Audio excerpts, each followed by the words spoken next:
Okay, next question చూడు. Find the quadratic equation whose roots are p minus q by p plus q minus of comma p plus q by p minus q. ఇక్కడ minus of ఉంది, ఇక్కడ minus of అని అర్థం. ఇక్కడ దీని అన్నిటికీ ఉందని అర్థం. మనకి అలా ఇచ్చాడు కానీ మైనస్ ఆఫ్ ఉన్నట్టు అర్థం. ఓకేనా?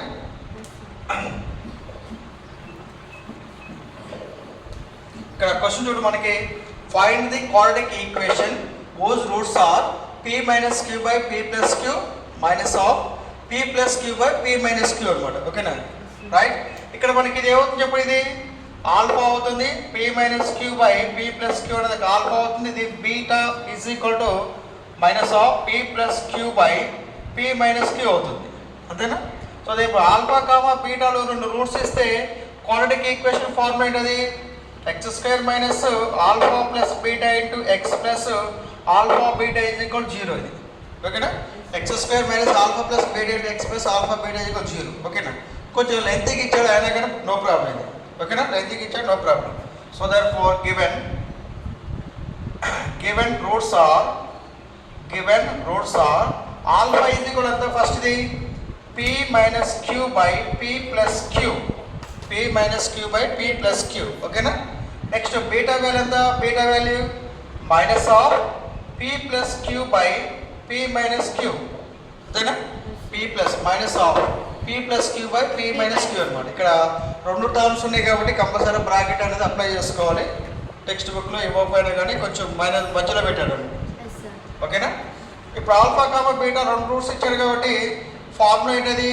Formula if alpha comma beta are the roots of the quadratic equation is alpha comma బీటాలో రెండు రూట్స్ అయితే దాన్ని క్వాడ్రాటిక్ ఈక్వేషన్ ఏంటి? X square minus alpha plus beta into x plus alpha beta is equal 0. ఓకేనా? Alpha beta is equal 0.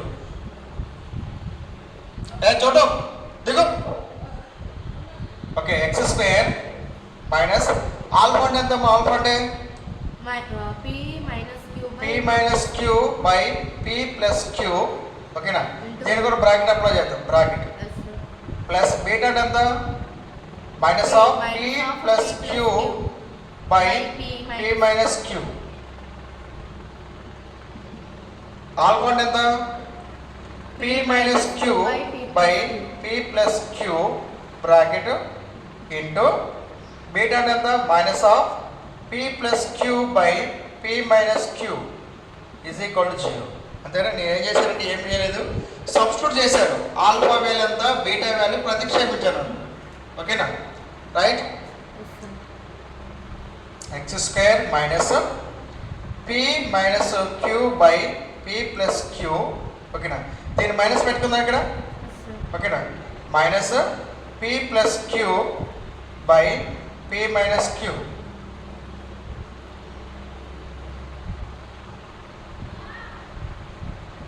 p minus q into x. ఇక్కడ p minus q cancel కదా, p plus q cancel. Remaining ఎంత ఉంది ఇక్కడ? -1 is equal 0. ఓకేనా? ఇక్కడ చూడు, ఇది p minus q by p plus q minus p plus q by p minus q. ఇక్కడ డినామినేటర్స్లో రెండు వేరువేరుగా ఉన్నాయి కదా. ఇక్కడ ఈ యొక్క ఫ్రాక్షన్ యొక్క డినామినేటర్లో p ప్లస్ క్యూ ఉంది, ఈ ఫ్రాక్షన్ యొక్క డినామినేటర్లో p మైనస్ క్యూ ఉంది. సో ఇక్కడ రెండు వేరువేరుగా ఉన్నాయి కాబట్టి దీన్ని ఏం చేయొచ్చు మనం? ఒక ఫ్రాక్షన్ని ఎడిషన్ చేయాలన్నా కానీ సబ్ట్రాక్షన్ చేయాలన్నా కానీ ఎల్సిఎం పెట్టాలి కదా. ఎల్సిఎం ఏమవుతుంది చెప్పండి? ఇది ఇది అవుతుంది లేదా? X square minus p plus q into p minus q LCM. ఓకేనా? p ప్లస్ క్యూ అనేది p ప్లస్ క్యూని డివిజన్ చేస్తే రిమైనింగ్ ఎంత ఉంటుంది? p మైనస్ క్యూ ఉంటుంది. ఇక్కడ ఆల్రెడీ p మైనస్ క్యూ ఉంది కదా. p minus q into p minus q minus ఉంది కాబట్టి మైనస్ p మైనస్ క్యూ అనేది ఎన్నిసార్లు డివిజన్ చేస్తుంది? p మైనస్ క్యూ క్యాన్సిల్ అయిపోతే p ప్లస్ క్యూ. అలాగే పైన p ప్లస్ క్యూ ఉంది కాబట్టి p plus q into p plus q. Whole x plus into minus minus 1 is equal to 0. ఓకేనా? P minus q into p minus q ఎంత అవుతుంది? ఇది x square minus p minus q whole square minus p plus q whole square by p plus q into p minus q ఏమవుతుంది? P square minus q square అవుతుంది. Direct ఫార్ములాది. ఏ ఫార్ములాది? A plus b into a minus B.